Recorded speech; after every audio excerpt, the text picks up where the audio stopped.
আর মাত্র কয়েকদিন পরেই ৫ আগস্ট। ১ বছর আগে এই দিনেই দেশের রাজনীতি থেকে বিতাড়িত হন সাবেক প্রধানমন্ত্রী শেখ হাসিনা। কেউ বলেন তিনি স্বেচ্ছা নির্বাসনে আছেন, কেউ বলেন তাকে যেতে বাধ্য করা হয়েছে, আবার ছাত্র জনতার ভাষায় তিনি পালিয়েছেন। তবে ১ বছরের মাথায় এখন নতুন প্রশ্ন, ভার্চুয়াল জগতে কিভাবে টিকে থাকার লড়াই চালাচ্ছে তার দল আওয়ামী লীগ। বাংলাদেশে নিষিদ্ধ দল হিসেবে টিকে থাকাটা যেমন কঠিন, তার চেয়েও বড় চ্যালেঞ্জ নিজেদের সংগঠিত রাখা। আর সেই কাজে আওয়ামী লীগের প্রধান ভরসা এখন টেলিগ্রাম অ্যাপ। সূত্র বলছে ২০ থেকে ৩০ হাজার সদস্যের বিশাল বিশাল গ্রুপে প্রতিদিন রাত ৯টা থেকে চলে ভার্চুয়াল বৈঠক। নেতৃত্বে আছেন দলের শীর্ষ নেতারা। তবে সবকিছু কি নিছকই প্রয়াস, নাকি এর আড়ালে আছে নতুন এক রাজনৈতিক অর্থনীতি? ভারতীয় গণমাধ্যমের দাবি, এই টেলিগ্রাম অ্যাপে শেখ হাসিনার সঙ্গে কথা বলার সুযোগ নিতে গুনতে হচ্ছে মোটা অঙ্কের টাকা। অভিযোগের কেন্দ্রে ওবায়দুল কাদের। তিনিই নাকি ঠিক করেন কে কখন কথা বলবে, আর সেই সুযোগ কিনতে হচ্ছে ডলার কিংবা ডিজিটাল টোকেন দিয়ে। আওয়ামী লীগের এক জ্যেষ্ঠ নেতা বলেন, ওবায়দুল কাদের এখন নিজের গুরুত্ব টিকিয়ে রাখতে অসংখ্য গ্রুপ বানাচ্ছেন, করছেন অর্থনৈতিক লেনদেন।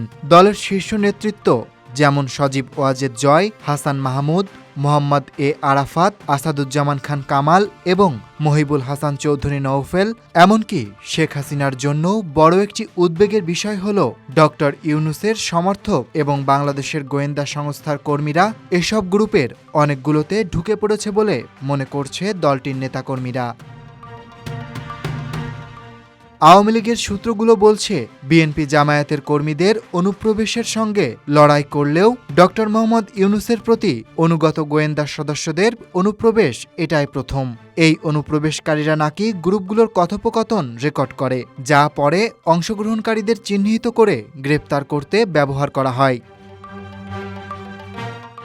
দলের এক জ্যেষ্ঠ নেতা জানান, শুরুতে মাঝে মাঝে কিছু আপত্তিকর বক্তব্য আসত, তবে ধানমন্ডি ৩২-এর মতো গুরুত্বপূর্ণ টেলিগ্রাম গ্রুপগুলোতে যখন কেন্দ্রীয় নেতাদের বিরুদ্ধে সরাসরি ক্ষোভ প্রকাশ শুরু হয়, তখনই আমাদের সন্দেহ দানা বাঁধে। কিন্তু যখন দেখলাম গ্রুপে প্রতিরোধ গড়ার আলোচনার পরপরই আমাদের কর্মীরা গ্রেফতার হতে শুরু করলো, তখনই বোঝা গেল বিষয়টা বাইরে থেকে যতটা দেখা যাচ্ছে আসলে তার চেয়েও অনেক গভীর। এ অবস্থায় দল চায় নতুন নেতৃত্ব, আর শেখ হাসিনা নিজে চান কর্মীরা শুধু কিবোর্ড যোদ্ধা নয়, বরং সরাসরি মাঠে নামুক। দলের পরিকল্পনা এখন দ্বিতীয় ধাপ, টেলিগ্রাম ছেড়ে রাস্তায় নামার। প্রতিটি জেলা মহানগরে গঠিত হবে প্রতিরোধ কমিটি। বছর পূর্তির এই সন্ধিক্ষণে আওয়ামী লীগ বলছে, সময় এসেছে ভার্চুয়াল থেকে বাস্তব যুদ্ধে অংশগ্রহণ করার।